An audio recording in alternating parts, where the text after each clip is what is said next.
Medical dental ভর্তি পরীক্ষা ২০২৫-২৬ শিক্ষাবর্ষের আবেদন কার্যক্রমে কত আবেদন পড়ল এবং ভর্তি পরীক্ষায় অংশগ্রহণের ক্ষেত্রে কোন সাবজেক্ট থেকে কত মার্কের পরীক্ষা অনুষ্ঠিত হবে এবং জিপিএ মেধা তালিকা কিভাবে তৈরি করা হবে, কোন কলেজে কতটি আসন সংখ্যা রয়েছে, বিস্তারিত সকল তথ্য থাকছে আজকের এই প্রতিবেদনে।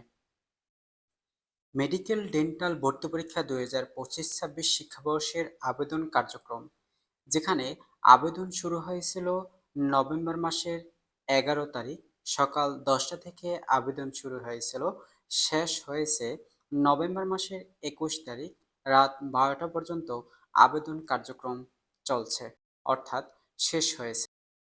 সর্বশেষ আবেদন কার্যক্রমের পরে মেডিকেল ডেন্টাল ভর্তি পরীক্ষা ২০২৫-২৬ শিক্ষাবর্ষের সর্বোচ্চ আবেদন করেছেন ১,২৩,০০০-এরও বেশি শিক্ষার্থী আবেদন করেছেন মেডিকেল ডেন্টাল ভর্তি পরীক্ষায় অংশগ্রহণের ক্ষেত্রে। মেডিকেল ডেন্টাল ভর্তি পরীক্ষার প্রবেশপত্র ডাউনলোড করতে পারবে ৭ থেকে ৯ ডিসেম্বর রবিবার অথবা থেকে মঙ্গলবার পর্যন্ত প্রবেশপত্র ডাউনলোড অর্থাৎ অ্যাডমিট কার্ড ডাউনলোড করতে পারবেন। ভর্তি পরীক্ষা অনুষ্ঠিত হবে ১২ই ডিসেম্বর শুক্রবার সকাল ১০টা থেকে ১১টা ১৫ মিনিট পর্যন্ত ভর্তি পরীক্ষা অনুষ্ঠিত হবে। আসন সংখ্যা নিয়ে বিস্তারিত তথ্য, যেখানে সরকারি মেডিকেল কলেজ অথবা ডেন্টাল কলেজ অথবা ইউনিট সমূহ এমবিবিএস অথবা বিডিএস কোর্সে মোট আসন সংখ্যা। এমবিবিএস কোর্সে দেশের ৩৭টি সরকারি মেডিকেল কলেজ সমূহ রয়েছে, যেখানে মোট আসন সংখ্যা রয়েছে ৫,১০০টি এবং বিডিএস কোর্সে ঢাকা ডেন্টাল কলেজ সহ অন্যান্য ৮টি সরকারি মেডিকেল কলেজ ডেন্টাল ইউনিটসমূহ রয়েছে আসন সংখ্যা। মোট আসন সংখ্যা রয়েছে ৫৪৫টি। ভর্তি পরীক্ষার পদ্ধতিসমূহ: এমবিবিএস ও বিডিএস ভর্তি পরীক্ষা একই দিনে এবং একই প্রশ্নপত্রে অনুষ্ঠিত হবে।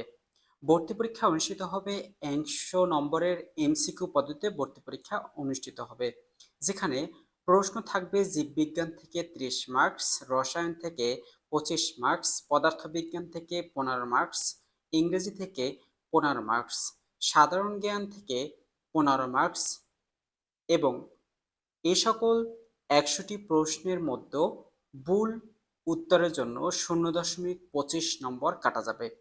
পরীক্ষার সময় থাকবে ১ ঘন্টা ১৫ মিনিট এবং ১০০ নম্বরের মধ্যে ৪০ নম্বর থাকবে ৫ নম্বর, অর্থাৎ ৪০ নম্বর পাওয়া শিক্ষার্থীদের যোগ্য বলে বিবেচনা করা হবে, অর্থাৎ তাদেরকে মেধা তালিকা তৈরি করা হবে। মেধা তালিকা তৈরি করার পদ্ধতিসমূহ: এসএসসি প্লাস এইচএসসি পরীক্ষার জিপিএ মিলিয়ে মোট ১০০ নম্বরের নির্ধারণ করা হবে, যেখানে এসএসসি জিপিএ গুণ ৮ = ৪০ থাকবে এবং এইচএসসি জিপিএ গুণ ১২ = ৬০ থাকবে। টোটাল ১০০ এবং এইচএসসি এমসিকিউ পরীক্ষার ১০০ নম্বর, ২০০ নম্বরের ভিত্তিতেই মেধা তালিকা তৈরি করা হবে।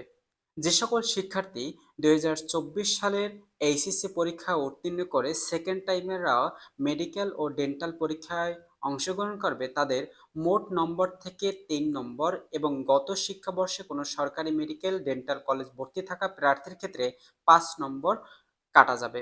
অর্থাৎ শিক্ষার্থী বন্ধুরা, কোনো শিক্ষার্থী যদি সেকেন্ড টাইমার রয়েছেও তাদের মোট নম্বর থেকে ২০০ নম্বর অর্থাৎ জিপিএ ১০০ এবং এমসিকিউ ১০০, ২০০ নম্বরের মধ্যে ৩ নম্বর কাটা যাবে এবং গত বছরের শিক্ষাবর্ষে কোনো সরকারি মেডিকেল কলেজে ভর্তি হয়েও ভর্তি পরীক্ষায় অংশগ্রহণের ক্ষেত্রে সেই সকল শিক্ষার্থীদের মোট নম্বর থেকে ৫ নম্বর কাটা যাবে। এ তথ্য রয়েছে